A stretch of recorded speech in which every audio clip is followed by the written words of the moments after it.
When I found out my parents quietly signed the family business over to my brother, I walked out and stopped working 70-hour weeks for free. Dad smirked, he's a natural leader. Mom added, you can still support him from the background. 2 weeks later, their biggest supplier pulled out and Dad called me in a panic. I said, let the new boss deal with it. Within a month, the business was about to collapse and they begged me to come back. I walked in and said, imagine pouring your entire life, every ounce of your energy, into a dream your family promised you, only to have it ripped away in a single, gut-wrenching moment. That's exactly what happened to me, Dylan, when I found out my own parents had secretly handed everything I'd bled for to my irresponsible younger brother. It was a betrayal that would unravel our family, shatter my world, and ultimately set me free. I was 29 years old when my life completely blew up.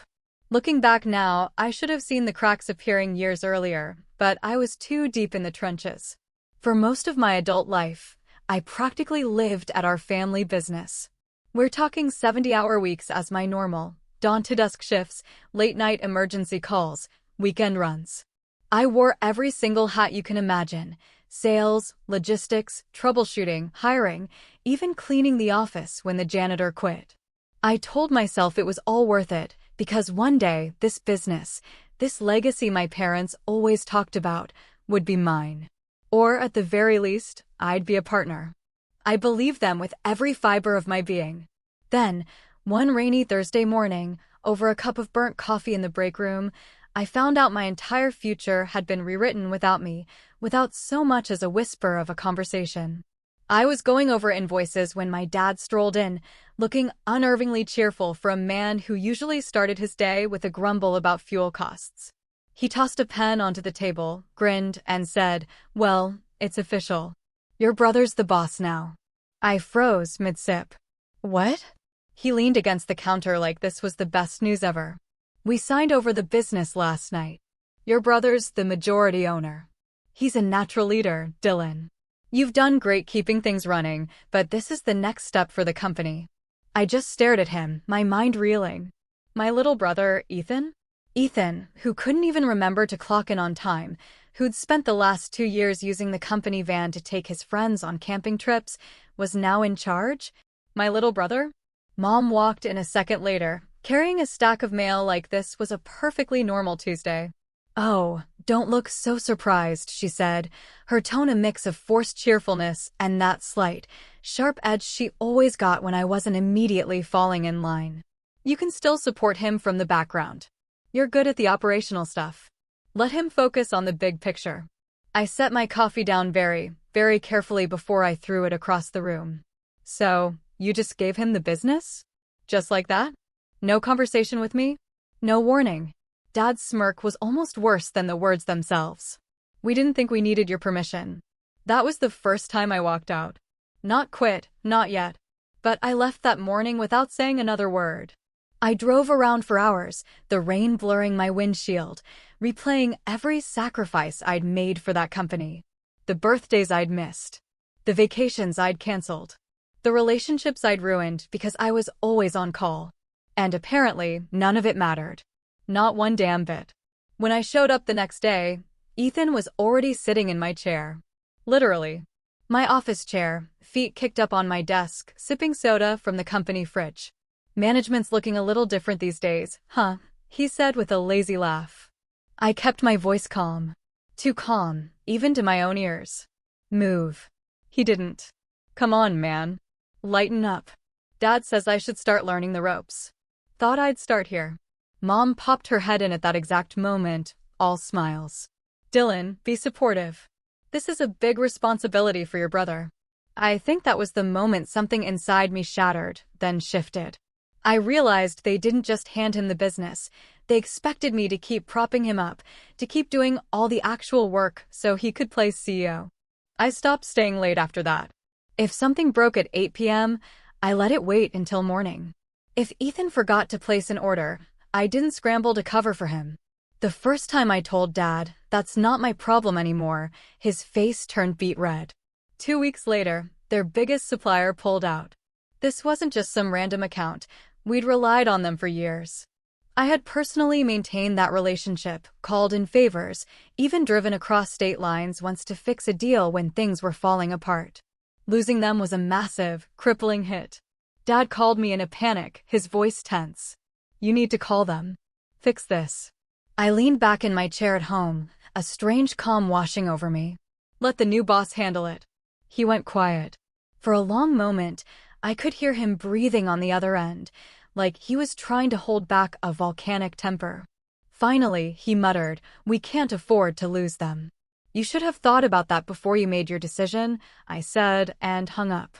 From that point on, it was like watching a slow-motion train wreck. Orders got delayed. Clients started pulling contracts. Morale tanked. Every time I walked past the office, I saw Ethan looking more and more stressed, like he hadn't realized running a business meant actually doing the work. The best part?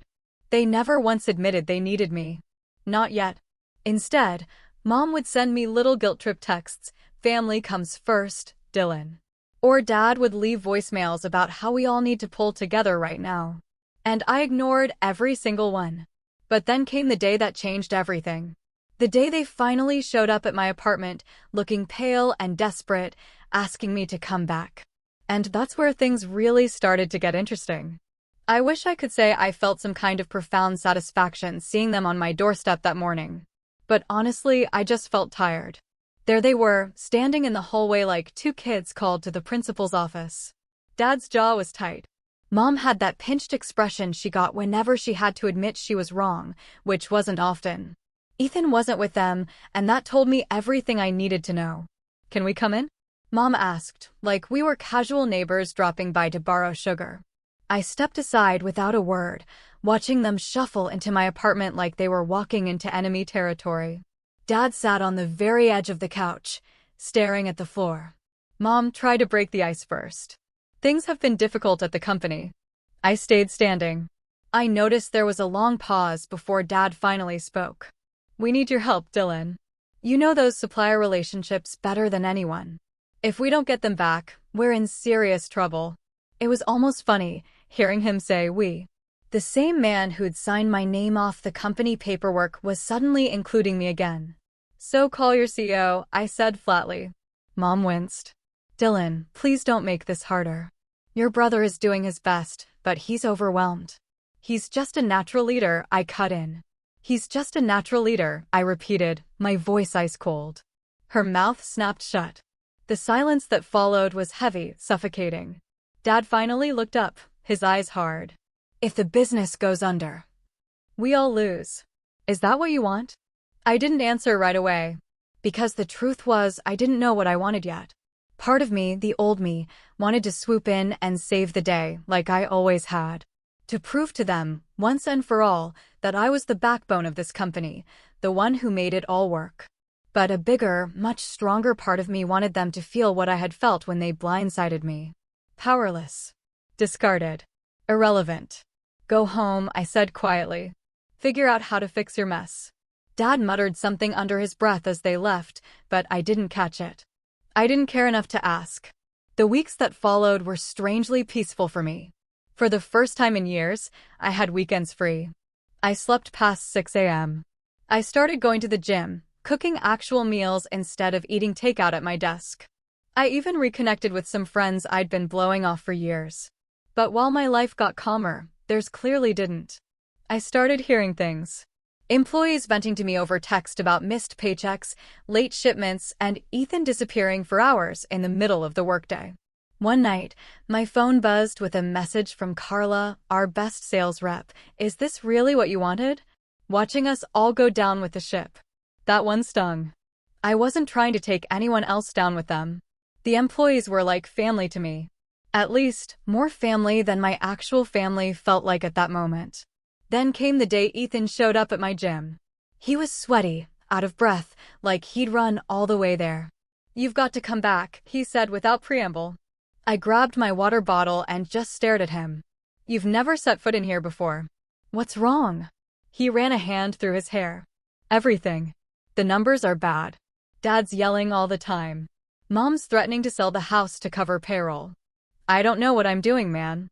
They keep saying I should just trust my instincts, but I don't even have instincts for this stuff. I almost felt sorry for him. Almost. But then I remembered all those smug grins when they announced he was in charge. The way he lounged in my chair and joked about learning the ropes. "This is what you wanted," I said. He swallowed hard. "No. This is what they wanted. I never asked for this, Dylan. They just told me it was mine." That was the first honest thing he'd said to me in months, and it stopped me cold. "I can't fix this for you," I said carefully. "But I might be willing to help on my terms." He blinked, confused. "What does that mean?" "You'll find out," I said, and walked out, leaving him standing there in the parking lot. That night, I sat at my kitchen table with a notepad and started writing down everything I knew about the business. Contacts, contracts, debts, assets, leverage points. I realized something as I made that list. I had way more power than I thought. Not just operational knowledge, but relationships, trust, influence.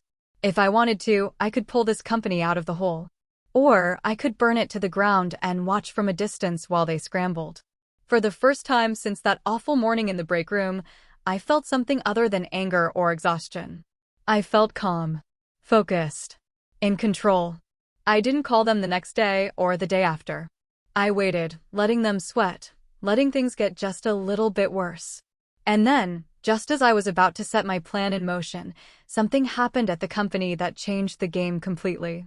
Something that made me realize this wasn't just about business anymore. It was personal. I woke up that Monday to a flood of messages on my phone, missed calls from employees, a few texts from Carla in all caps. "Call me ASAP. It's bad." That was enough to get me dressed and in the car before I'd even had coffee. I wasn't planning on going to the office, but something in my gut told me I needed to see this for myself. When I got there, the parking lot was half empty, which was unusual for a Monday morning. I walked in and immediately felt it, that heavy, nervous tension in the air, like everyone was waiting for the other shoe to drop. Carla met me by the front desk, pale and furious. "They laid off half the floor staff," she said without even saying hello. "No notice, no severance. People showed up this morning and their badges didn't work." "What?" My voice echoed down the hallway. She nodded grimly. "Your brother said it was the only way to save the business. They're clearing out people's lockers right now." I marched straight to the office, my heart pounding. The door to my old office was closed, but I could hear voices inside. My parents and Ethan. I didn't knock. I just walked in. Ethan was behind the desk, looking harried, while Mom was sitting stiffly in the guest chair and Dad was pacing like a general giving orders. They all froze when they saw me. "Good. You're here," Dad said, like I'd been summoned. "Maybe you can explain to Carla and the rest of the staff that this was necessary." "Necessary?" I repeated, my voice rising. "You fired people who have worked here for 15 years with no notice?" Mom clasped her hands in her lap, like she was trying to look sympathetic. "It wasn't an easy decision, Dylan. But payroll was killing us. The company couldn't survive another month at this burn rate. And instead of talking to me, or even them, I gestured vaguely towards the empty workspaces. "You just, what? Lock them out." Ethan rubbed his forehead. "It was Dad's call. Don't throw me under the bus." Dad snapped. "We're all doing what we can to keep this company afloat." I couldn't believe what I was hearing. These were people who had been loyal through thick and thin, who had stayed late nights with me to meet impossible deadlines, who had celebrated birthdays in this building. And they'd been tossed aside like they didn't matter.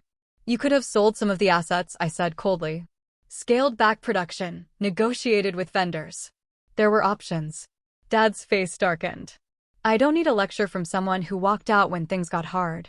I took a step closer. "I walked out because you lied to me. Because you gave away everything I'd worked for without a second thought. Don't pretend this is my fault." For a moment, no one spoke. Then Mom said something that made my stomach drop. "We used your savings." I blinked. "What?" She glanced nervously at Dad before continuing. "The business account was dry. We had to move some money around to make payroll last month. Your personal savings were just sitting there, and we figured you used." My voice cracked like a whip. Dad stepped in, defensive now. "You weren't using it and we were desperate. It's not like you're homeless. You should be willing to make sacrifices for the family. I could actually feel my pulse in my temples. That money was everything I'd managed to save in 10 years. The only reason I'd kept working those 70-hour weeks without demanding a salary that matched my output. I had plans for that money. A house. A future. You stole from me, I said quietly, my voice shaking with rage. Mom's eyes filled with tears. Don't be dramatic. I slammed my hand on the desk so hard the coffee mug rattled. You stole from me. The room went silent.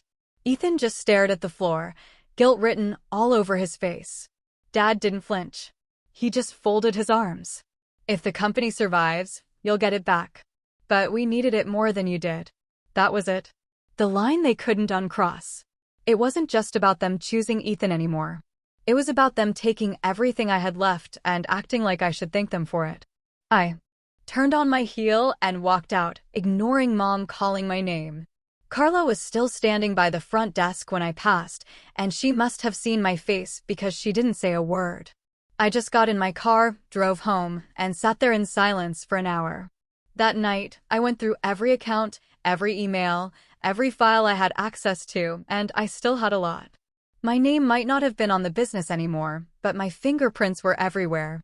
I knew where every contract was stored, every supplier's pain point, every client's tolerance level. I knew which of our competitors were circling, waiting for a chance to poach. And for the first time, I didn't feel helpless. I didn't feel like the discarded son or the overlooked workhorse. I felt like someone holding all the cards, watching the other players sweat. But there was one more blow coming, one more betrayal that would turn this from a personal feud into a war. 3 days later, I got a letter in the mail. It was from the company's legal department, well, what was left of it, informing me that I was being sued for a breach of fiduciary duty. I laughed out loud when I read it, the sound sharp and bitter in my empty apartment. They were claiming that by leaving, I had caused damages to the company, that I had sabotaged them by refusing to step in when things went bad. They were trying to make me the scapegoat for their mess. I sat there for a long time with that letter in my hand. And then I smiled. Not the bitter, hollow smile I'd had the day they told me Ethan was the new owner. A real smile. If they wanted a fight, they were about to get one. Just not the kind they were expecting. Because now it wasn't about saving the company anymore. It was about making sure they understood exactly what they had thrown away and watching them pay for every single choice they'd made. And that was the night I started building the kind of revenge you don't come back from. After the lawsuit letter, something in me hardened. I stopped taking their calls altogether. When Mom texted me pleading emojis and "we can fix this," I let the messages sit on read. When Dad left me voicemails saying I was being childish, I deleted them without listening past the first 5 seconds. And when Ethan sent a single desperate text, "Please just talk to me," I turned my phone face down on the table and sat in silence, letting the hum of my apartment fill the room. But silence didn't mean inaction. I took a hard look at my life, at what I'd let myself become.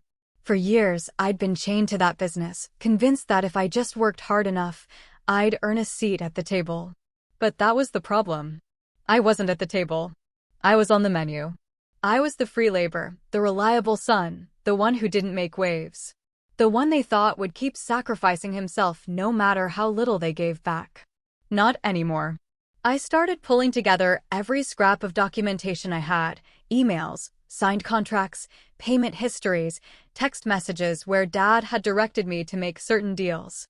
I backed up everything to an encrypted drive, partly for legal protection, partly because I knew it would matter later. If they wanted to accuse me of sabotage, I'd show them exactly how many fires I'd put out over the years, and how many I'd kept from burning the whole building down. Then I started talking to people quietly. I called Marcus, our main supplier's rep, the one who had pulled out a month ago. We'd been friends for years, and he'd always respected the way I handled things. I didn't badmouth my family. I didn't have to. All I did was ask how things were going since they left our contract. Better than I expected, Marcus admitted. Your brother tried to renegotiate terms we'd agreed on for years. It was insulting. We went with another buyer. Shame, really. You always kept things fair. That conversation confirmed what I already knew. I was the glue. Without me, every deal they had was on borrowed time. Next, I reached out to a few of our key clients. Casual conversations under the radar. I asked how they were feeling about their accounts, how they were being treated, if they'd noticed any changes. The answers were depressingly predictable. Late deliveries, missed emails, a general lack of professionalism. One client, one of our top 3 accounts, told me outright, "We're giving them 30 more days before we switch providers." I didn't tell my family that, of course. I just thanked the client for their honesty and filed that little piece of information away. Meanwhile, I started rebuilding myself outside of them. I picked up consulting work on the side, something I never had time for when I was drowning in my family's business. Word spread fast.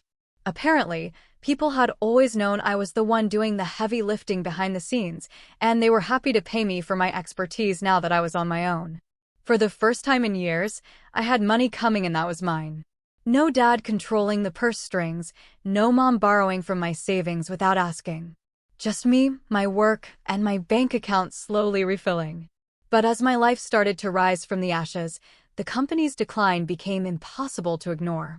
I'd drive past the building sometimes, not to go in, just to watch. Trucks that used to load up twice a day were now sitting idle. Half the parking lot was empty. The few employees who were left looked exhausted, carrying the weight of a sinking ship. One Friday evening, Carla called me.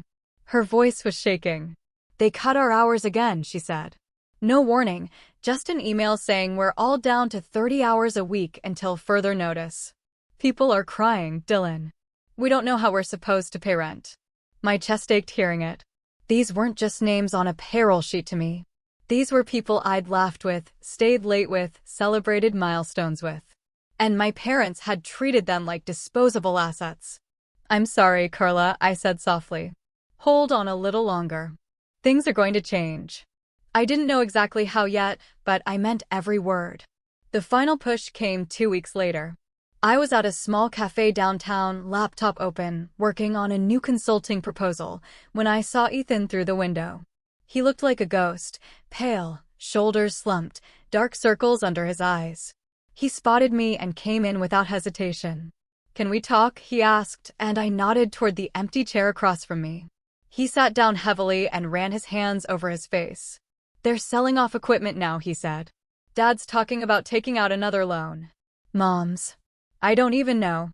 She's barely speaking to me. She keeps saying this is my fault. That I'm not living up to what they trusted me with." I didn't say anything. Just let him get it out. Finally, he looked at me with something close to desperation. "I can't do this anymore, Dylan. I didn't even want this job, you know? They just handed it to me and said I'd figure it out. But I'm drowning. And they still won't admit they made a mistake." That was the first time I saw my brother for what he really was. Not just the golden child who got everything handed to him, but another pawn in their game. They'd set him up to fail just as much as they'd set me up to be their workhorse. "I'm not coming back to save them," I said quietly. He nodded like he'd expected that. "I didn't think you would, but if you were going to, what would you do?" That question hung in the air like smoke. I closed my laptop and leaned in. I'd rebuild it my way. Clean house. Start fresh. No more favoritism. No more secrets. But I'm not sure there's anything left worth saving. He swallowed hard. "If you ever decide to do it, I'm on your side." That surprised me. For months, I'd seen Ethan as the enemy, but now he looked like someone who wanted out just as badly as I had. After he left, I sat in the cafe for a long time, staring at my untouched coffee. The company was circling the drain. My parents were still too proud to admit they'd ruined it.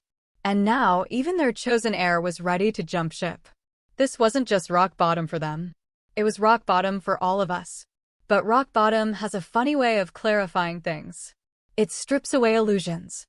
It shows you who you really are and what you really want. And as I walked home that night, I realized what I wanted wasn't just to watch them fail. I wanted to rise higher than I ever had before. I wanted to take back what was stolen from me on my terms, in a way that made it impossible for them to ever treat me like I was second best again. And so, for the first time, I started putting together an actual plan. Not just vague ideas or angry daydreams. A real, tangible strategy. A way to rebuild. Not just for me, but for the people they had hurt. But before I could move forward, there was one last thing I had to do. One final conversation that would either blow the whole thing up or give me the leverage I needed. And that conversation? It was going to happen with my father, face to face. I scheduled the meeting with my dad on a Wednesday afternoon, knowing he'd be at the office alone. Mom usually left by 2, and Ethan had started working from home more often, which I knew really meant hiding from the chaos.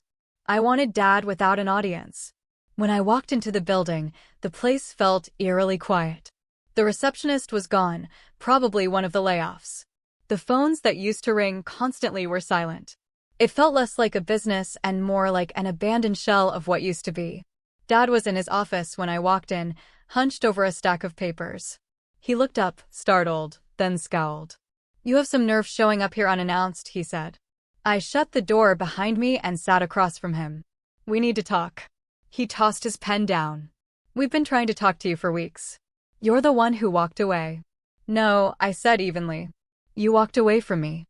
From everything I built here. You signed me out of the company and gave my work to someone who didn't even want it. You made me the enemy." He leaned back, crossing his arms. "I made the decision that was best for this company. And how's that working out for you?" I asked quietly. For a moment, the mask slipped. His jaw tightened, and I saw it. The fear. The desperation. The knowledge that he was losing control. "What do you want, Dylan?" he asked finally, his voice quieter now. I smiled, but there was no humor in it. "Leverage." He frowned. "Excuse me." "You sued me," I reminded him, pulling the letter from my bag and laying it on his desk. So I did some digging. Turns out I still have access to quite a bit of documentation. Invoices, emails, signed directives with your signature on them. His face paled slightly. "I have proof," I continued, "that I was the one handling 90% of this company's operations for years. Proof that I kept this place afloat when you were out of town and Ethan was on vacation. Proof that you used my personal savings without consent. If you want to drag me into court and claim I abandoned my fiduciary duty, go ahead. I'll show the judge exactly how much unpaid labor I put into this business while you treated me like a volunteer." For a long time, he didn't say anything. I could hear the faint hum of the fluorescent lights overhead. Finally, he cleared his throat. "What are you asking for?" I leaned forward, my voice steady. "Drop the lawsuit. Return every cent you took from my savings with interest. And when this company finally collapses, because let's be honest, it's heading there, I want first rights to buy it out at liquidation value." He actually laughed. A short, bitter sound. "You think I'd let you take over what I built?" I stood up, taking the letter back. "You won't have a choice, because the moment this goes public, your reputation is done. Your clients will walk. Your suppliers will blacklist you. And your employees will know exactly who gutted their livelihoods." I didn't wait for him to respond. I just walked out, leaving him staring at the empty doorway. That was the moment things shifted for good. Over the next few weeks, I became a shadow, not involved directly, but always present, always watching. I met with employees who'd been laid off, asking them what they needed most. I reached out to suppliers, floating the idea that I might start something new, something fairer. To my surprise, almost every single one said the same thing: "If you do, we're with you." I even had lunch with 2 of our biggest clients. I kept it casual, asking about their future plans, their frustrations. Both admitted they were already looking for alternatives. One of them said outright, "If you were still running things, we wouldn't be leaving." That statement hit me harder than I expected. I started sketching out what my own company would look like: leaner, smarter, with better pay and real investment in the people who kept it running. I found a small warehouse on the edge of town that had been sitting empty for months and reached out to the owner about leasing.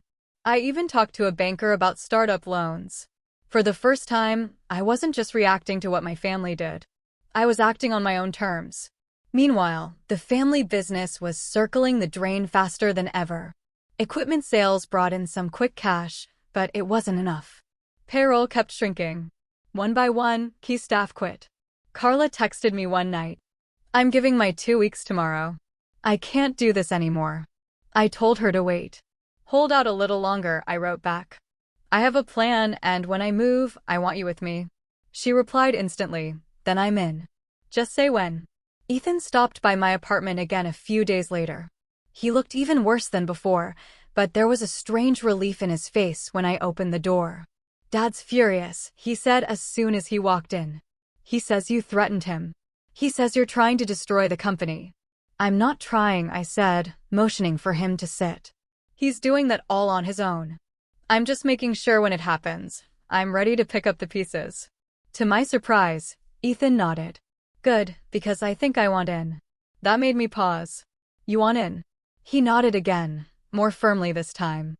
"If you really are going to rebuild, I want to be part of it. I'm done letting them use me as a puppet."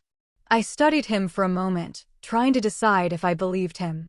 And for the first time, I realized I did. "Fine," I said at last.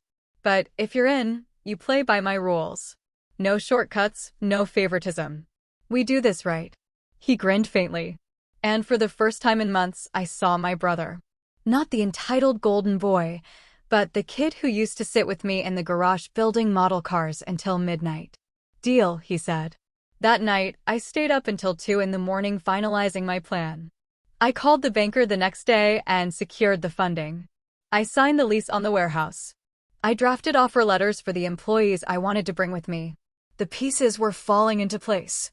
And just when everything was ready, just when I had my new company poised to launch, the final domino tipped. The family business missed payroll for the first time in its history. They couldn't pay their people. And that was the moment I knew it was time to act. When I heard about the missed payroll, I didn't feel joy. I didn't feel guilt either. What I felt was inevitability. This was the point of no return. The moment where everything they'd built, everything they'd sacrificed me for, finally crumbled under the weight of their own decisions. Carla called me that morning, her voice shaking. "People are walking out, Dylan. Like, literally just leaving mid-shift. They say they're not coming back until they get paid." "Good," I said softly. "Good," she repeated, incredulous. "Yes. Hold on. I'm about to give them somewhere else to go." I hung up and got to work. The first step was assembling my list. The people I trusted most, the ones who had stayed loyal to me even after I left. Carla was at the top. Then Miguel from shipping, who had kept the loading docks running like a well-oiled machine. Then Lacey from accounting, who quietly texted me updates every few weeks about just how bad things were getting. I sent them all the same message: "Meet me tonight, 7 p.m. at the warehouse on 3rd. No questions. Trust me." By 6 o'clock that evening, I was pacing the concrete floor of the warehouse, my breath visible in the chilly air. The place was empty, but full of potential. Wide open space, high ceilings, room to grow. I'd already signed the lease and negotiated a 6-month grace period before the first payment was due. If I moved fast, we could be operational in weeks. One by one, they arrived.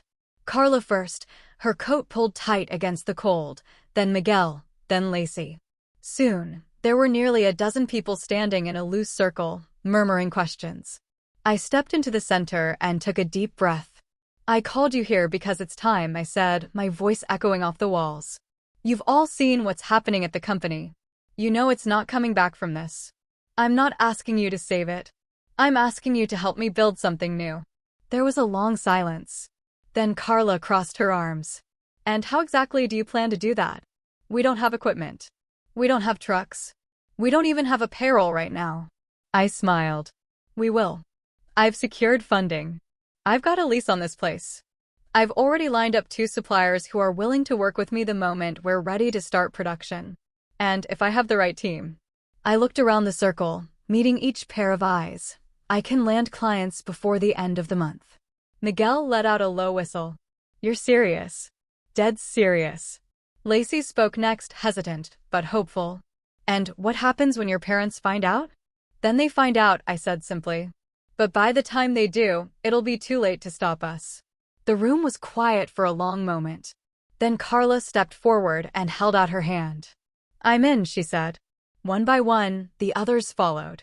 That night, we stayed in the warehouse for hours, huddled around a folding table with notebooks and laptops, mapping out everything: staffing needs, timelines, supply chains.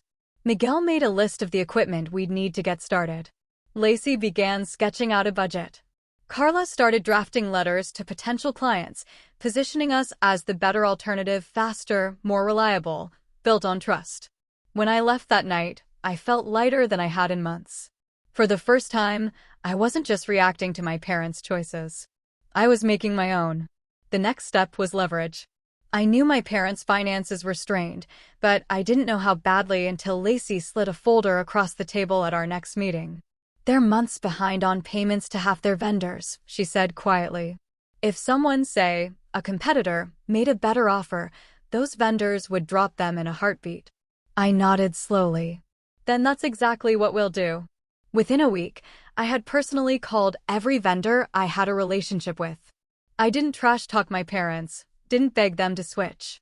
I simply laid out my vision: a smaller, more agile operation, fair contracts, guaranteed payment on time, every time. Nearly all of them agreed to come on board the moment we went live. Meanwhile, Ethan started feeding me inside information. He'd become my quiet ally, staying just close enough to my parents to know what they were planning, but far enough away to avoid being dragged under with them. "They're talking about selling the last truck to make payroll," he told me one night, sounding exhausted. "If they do that, they won't be able to deliver orders, even if they get new clients." "Let them," I said. "The more they strip this thing down, the easier it will be to rebuild without them." And then came the final piece of the puzzle: the confrontation. I didn't want to wait until they found out on their own. No, I wanted them to know what was coming. I wanted them to see me standing on my own 2 feet, calm and unshaken, as I told them exactly how this was going to play out. So, I called Dad and told him we needed a family meeting. When I walked into their house that Saturday, Mom was at the kitchen table with a cup of tea, her expression tight. Dad was by the window, staring out at the driveway like he'd been waiting for me. Ethan sat at the far end of the table, silent. "What is this about?" Mom asked, her voice cool. I sat down across from them and folded my hands. "I wanted to tell you face to face so there's no confusion later. I'm starting my own company." Mom blinked. "You can't be serious." "I'm very serious," I said. "I've got funding. I've got a team. And I've got suppliers ready to go. When you go under, and you will, I'll be ready to take over your contracts. The business won't die. It just won't belong to you anymore." Dad's face turned red. "You think you can just steal what I built?" "I'm not stealing anything," I said evenly. "I'm offering your employees a lifeboat. You left them to sink. I'm giving them a chance to survive." Mom's voice was sharp. "This is revenge." "That's what this is." I met her gaze without flinching. "You're right. It is. And it's also justice. You stole my future. You stole my savings. And you sued me for not saving you from yourselves. This is me taking back control." Ethan spoke up then, quietly but firmly. "I'm with him." Mom turned on him, horrified. "You can't mean that." "I do," he said. "I can't keep doing this. You've run this company into the ground and blamed everyone but yourselves. I'm done being your scapegoat." For a long moment, no one spoke. The kitchen was silent except for the faint hum of the refrigerator. Finally, Dad slammed his hand on the table. "If you think you're going to destroy us and get away with it, you've got another thing coming." I stood, calm, collected. "I'm not destroying you. You did that yourselves. I'm just making sure when the dust settles, there's something left for the people who deserve it." I left them sitting there, stunned and furious. And as I walked out to my car, I felt the shift. The power was mine now. They could rage. They could threaten. But the truth was clear. I had the employees, the suppliers, the future. All that was left was to let the collapse finish what I had started and be ready to catch everything when it fell. The following week felt like the calm before a storm. Except I wasn't afraid of it. I was the storm. I had timed everything down to the day. The suppliers had been primed. The employees had their contracts ready, and the banker had finalized the transfer of funds to my account. All I had to do was wait for the right moment to pull the trigger, and the missed payroll had set the perfect stage. The first domino fell on Monday morning. Carla was the one who lit the match. She gathered the remaining employees, all 12 of them, in the break room and announced that they were done. "We've been loyal for years," she said, her voice shaking but strong. "But loyalty doesn't pay rent. We deserve better than this, so we're leaving. Dad stormed out of his office, red-faced and shouting, "If you walk out that door, you're blacklisted from this industry." Carla didn't even flinch. "Funny," she said, "because I already have a new offer on the table, and I think most of us will be taking it." And just like that, they left together. A silent line of people walking out the front doors for the last time. Miguel was the last to go, pausing just long enough to toss his ID badge onto the counter before following the others out. Within an hour, production had ground to a halt. There was no one left to run the machines, no one to process orders, no one to pick up the phones. I was standing in my new warehouse when Carla and the others arrived. They looked lighter, relieved, even though the situation was still risky. "Welcome home," I told them. We got to work immediately. By the end of the day, the new company, my company, had a name, a logo, and a launch plan. Lacey had already filed the paperwork to make it official. The suppliers I'd courted for weeks sent over their contracts, ready to start shipping the moment we were operational. And then came the moment I'd been waiting for. I called the top 3 clients personally. "This is Dylan," I told them, my voice calm, but confident. "I know you've been frustrated with service lately. I wanted you to know that I'm starting a new operation. Smaller, leaner, but with the same reliability you remember. If you want to switch, I can have you on board within a week." All 3 said yes. Just like that. By Wednesday, word had gotten out. My parents were livid. I knew because Mom showed up at my apartment unannounced, just like they had the first time they'd begged me to return. "How could you do this?" she demanded the moment I opened the door. "You're tearing this family apart." I didn't invite her in. I stood in the doorway, calm and unshaken. "No," I said quietly. "You tore this family apart the day you decided I wasn't worth a conversation before signing me out of my own future. All I'm doing is cleaning up the mess you left behind." Her lip trembled.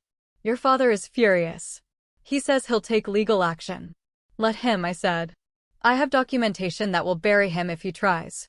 He knows it." For the first time, she didn't have a response. She just stood there clutching her purse like it was a lifeline. "This doesn't have to be ugly," I added.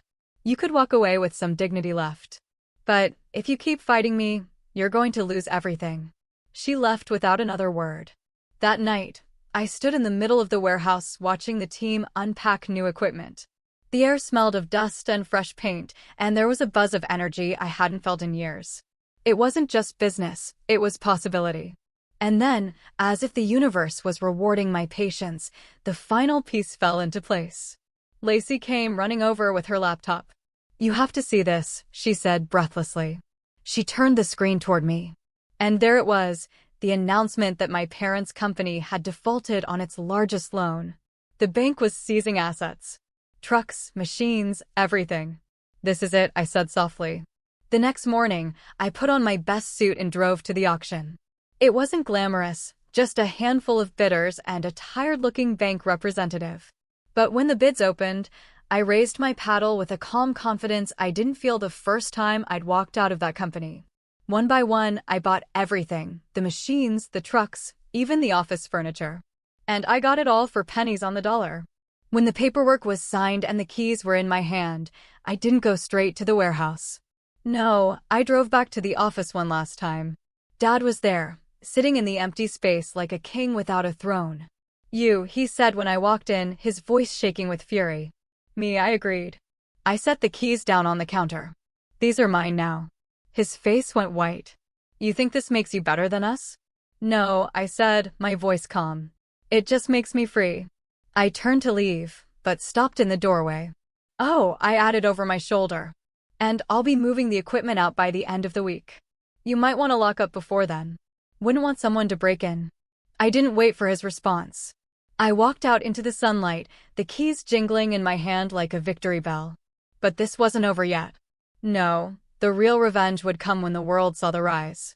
When the clients, the vendors, and the community saw that the son they dismissed had built something better, stronger, and fairer than they ever did.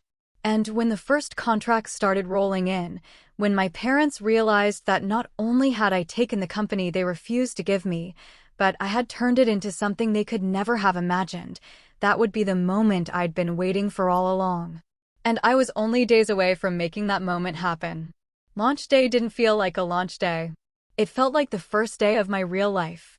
The warehouse was spotless, the equipment humming softly like a promise, and the smell of fresh paint still clung to the walls. Carla stood next to me, clipboard in hand, already barking out instructions like she'd been doing this for years. Miguel and his crew were unloading the trucks we bought at auction, wearing matching grins. At exactly 9 a.m., the first client walked through the door to sign our contract in person. By noon, 2 more had arrived. Lacey was at her desk fielding calls, her face glowing as she mouthed, "Another one switching." By the end of the first week, we had replaced almost every major account my parents' company had lost and taken half the ones they still had left. But it wasn't just the clients. It was the energy. The employees were laughing again, staying late because they wanted to, not because they were scared of losing their jobs. I made sure everyone was paid on time, early even, and gave them all a small signing bonus out of my own pocket. The first time I saw one of the new hires crying in the break room because no boss has ever done that for me, I realized just how far the old company had fallen. Word spread fast. Our name was suddenly on everyone's lips. Suppliers bragged about working with us. Clients recommended us to other businesses. Even the local paper did a small feature about the new player shaking up the industry. And then, inevitably, my parents came to see it for themselves. It was a Friday afternoon when they showed up at the warehouse. The parking lot was full, trucks coming and going, employees waving to each other, music playing from somewhere in the back. I met them just inside the loading bay. Mom looked pale. Dad looked angry. And Ethan stood a few feet behind them with his arms crossed, making it clear he wasn't here on their side. "This is what you've been doing?" Dad said, sweeping an arm at the bustling floor. "This is what I've built," I corrected him calmly. "You stole everything from us," Mom said, her voice brittle. "No," I said, stepping closer so they couldn't miss a word.